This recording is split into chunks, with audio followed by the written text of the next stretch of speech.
Un exercice de thermodynamique avec une équation de combustion. Donc une combustion, c'est une réaction avec de l'oxygène qui donne les atomes du combustible oxydé.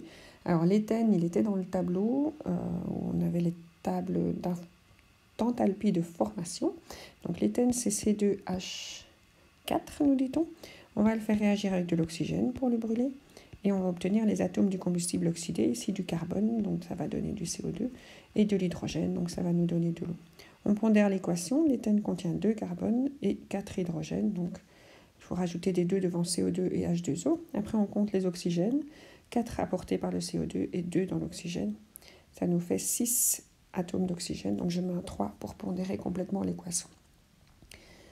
Alors, ce qu'on nous demande, c'est d'écrire l'équation thermochimique. Donc, il faut se dire que toutes les combustions donnent de l'énergie, sont toujours exothermiques. Donc, on rajoute l'énergie du côté des produits. Calculer la variation d'enthalpie molaire de la combustion d'après les tables. On va utiliser les tables d'enthalpie de formation standard. On nous parle de l'éthène et on nous dit que l'éthène, il a une enthalpie de formation standard de plus 52 kJ par mol. C'est assez rare d'avoir des enthalpies de formation positives, parce que d'habitude, les molécules sont plus stables que les corpus simples de départ, et donc on va plutôt dans les moins. Mais ici, c'est un composé plus instable que les corpus simples de départ, donc c'est une petite nouveauté. Alors, l'oxygène, elle est par contre sous forme de corps pur simple, et donc sa formation par convention a été décidée comme étant à 0.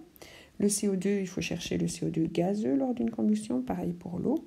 Et donc dans les tables de CO2, on voit qu'il est CO2 gazeux moins 393, et on en a formé 2 fois. Et l'eau, elle est sous forme gazeuse, du côté de l'atome d'hydrogène, moins 242. Ce n'est pas de l'eau gazeuse, c'est de l'eau sous forme de vapeur. Et on prend donc 2 fois celle du CO2, 2 fois celle de l'oxygène, sont toujours des kilojoules par mol. C'est les tables qui nous donnent l'enthalpie de formation, l'énergie nécessaire pour former une mole de ces molécules. Alors, ensemble du côté des produits, on est à moins 1270 kJ par mol. Et ensemble du côté des réactifs, on est à plus 52 kJ par mol. Alors, le delta H, on va le regarder après avoir représenté le diagramme d'enthalpie. On verra comme ça les choses à additionner ou à soustraire. Donc, un diagramme d'enthalpie, c'est un axe représentant l'enthalpie, l'énergie chimique interne. On va placer le 0. Le 0, ce sont les corps purs simples qui sont présents dans les produits et les réactifs en même quantité puisqu'elle est pondérée. Donc les corps purs simples, quand on fait la combustion de l'éthène, c'est 2 carbones. Sous forme de corps pur simple, il est simplement solide. 4 hydrogènes, donc lui il est sous forme de dihydrogène gazeux. Et 3 oxygènes, déjà sous forme de corps pur simple. Alors on voit que l'éthène, il est à plus 52 par rapport à ce niveau-là. Donc il est plus instable. Donc quand on part avec de l'éthène, on part avec quelque chose d'encore plus énergétique que du simple carbone du charbon. Donc ça sont nos réactifs. Et les produits, eux, ils sont bien plus bas ici. Ils sont à moins 1270. Et donc 2 CO2 plus 2 H2O. Il y a de l'énergie qui va s'en aller de notre réaction. Alors le delta H molaire, il est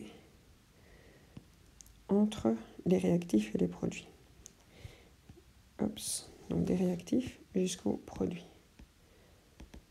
Ça, c'est mon delta H molaire.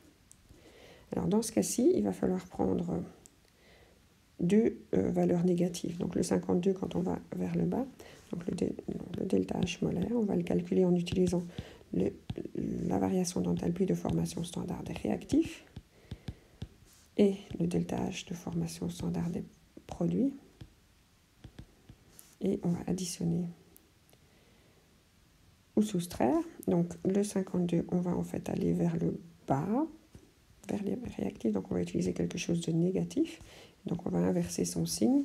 Et les produits, on va aussi vers le bas. Donc c'est quelque chose qui est déjà négatif et on va garder son signe. Donc le 52, on l'a transformé en moins. Et le 1270, on lui garde son moins. Et donc ça nous fait du moins 1322 kJ par mol pour cette réaction. Donc c'était peut-être différent de tout ce qu'on a fait jusqu'à présent, puisque d'habitude les réactifs étaient à un niveau négatif aussi par rapport au corps pur simple. Je vois que j'ai oublié un S. On y va pour la suite. Donc, on a représenté le diagramme d'enthalpie. On a calculé la variation d'enthalpie molaire de la combustion. Donc, maintenant, on doit calculer le pouvoir thermique de l'éthène.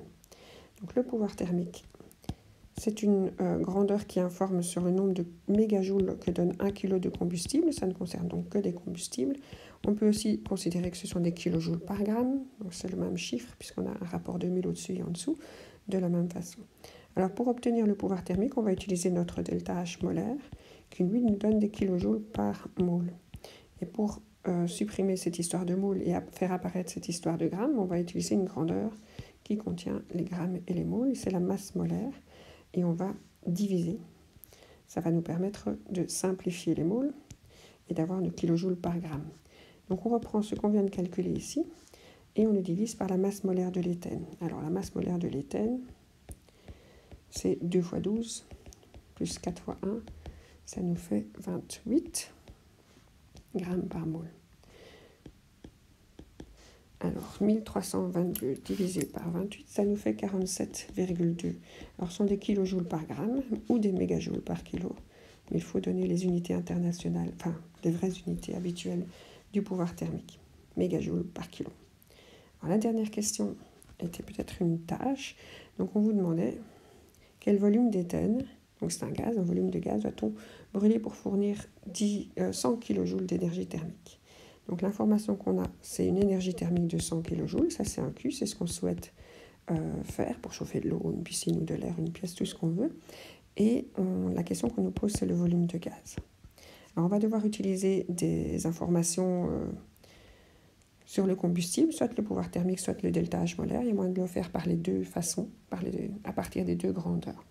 Donc on va peut-être d'abord le faire avec le delta H molaire. Donc, quand on cherche un volume de gaz, en fait, on pourrait le trouver si on avait le nombre de moles de ce gaz. Donc, si on trouve le nombre de moles qui réagit, on va pouvoir avoir le volume de gaz de combustible à faire réagir. Et donc ça permet de retomber sur nos pattes dans nos formules de calorimétrie. Donc, en calorimétrie, on sait que le C, c'est Cm fois delta température, mais si on n'en a pas besoin, on nous le fournit. La deuxième, c'était que quand on fait une expérience, la chaleur fournie est l'inverse de l'énergie thermique perdue.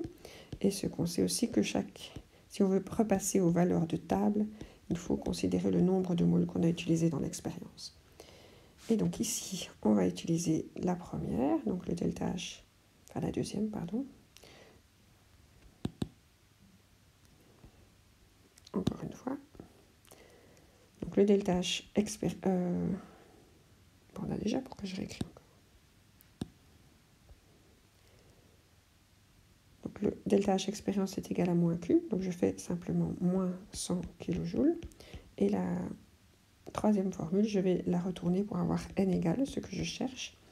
Et donc j'envoie le N au-dessus, le delta H molaire en dessous, ça fait le delta H exp divisé par le delta H mol. Donc l'expérience, il faut une expérience qui me fournisse moins 100 kJ. Le delta H molaire, on a vu que c'était moins 1322 kJ. Donc on a besoin comme nombre de moles de 0,075 moles.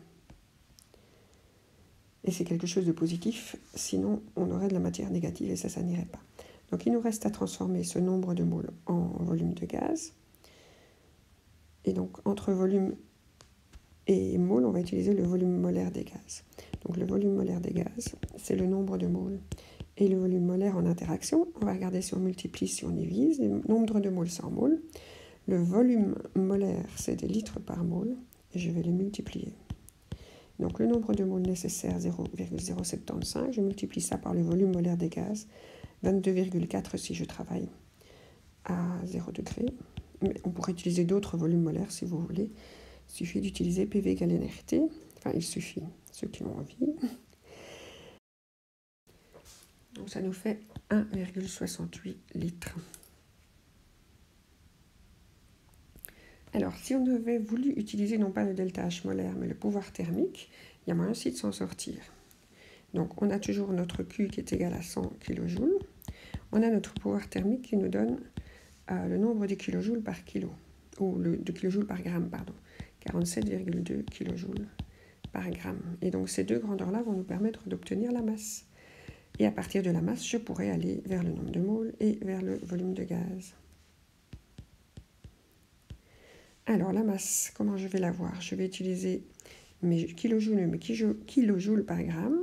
Et si je divise mes kilojoules par gramme, j'aurai mes grammes. Donc kilojoules par gramme. Si je divise, mes kilojoules se simplifient, mes grammes remontent. Et donc je prends mes 100 qui sont positifs, mes 47,2 qui sont positifs, et j'obtiens en grammes 2,12 grammes. Et donc pour obtenir le nombre de moles, je vais utiliser la masse molaire, et je vais utiliser ensuite, donc je fais, pour obtenir le nombre de moles, je fais la masse divisée par la masse molaire, parce que j'ai des grammes et des grammes par mole. Donc je vais pouvoir simplifier, les grammes et les moles remontent. Alors 2,12 divisé par 28, ça nous fait les 0,075. 7 ici, c'est bizarre. Donc il y a peut-être une erreur d'arrondi. Moles. Et donc après, je vais réutiliser cela dans la même chose qu'avant. Donc on a encore une étape à faire.